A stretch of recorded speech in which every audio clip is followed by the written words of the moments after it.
We've seen that if we have a loop of wire, the voltage around it and hence the current depends on the amount of magnetic flux through it and how fast it's changing. And we've seen that one way to change it is to have something like a solenoid going through and change the current through the solenoid. Another way is to take a bar magnet and move it around. But there is a third way. Let's say we had a magnetic field that was actually constant. And we have our wire loop, and we scrunch it up small. Or we flatten it.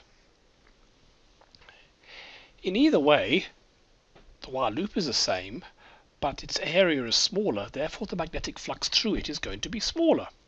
So as you change the shape of the loop, that's changing the magnetic flux, and so it should generate a current. This is actually something you've seen before in the previous course. This is motional electromotive force. When you move a wire, you get a current through it and a voltage. If you remember, if you moved a wire, some velocity v, the charge has a sideways force q v cross b. This is actually another way of deriving the same thing, in this case from the fundamental Faraday's law.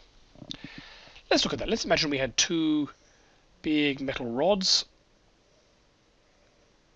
and we connect them together with a resistor at this end. And let's say there's a magnetic field going into the screen all over the place. And now resting on top of them, we have another rod.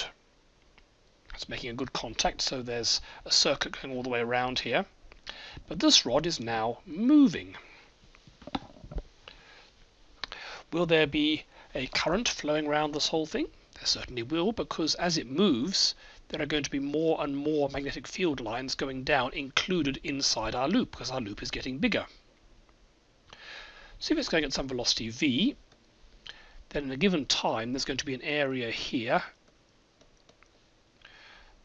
where that's going to be v times the change in time, delta t, times the length. Call that L. Now the magnetic flux, therefore, the rate of change of magnetic flux is going to be the amount of magnetic flux going through this region here. So d phi by dt is equal to the area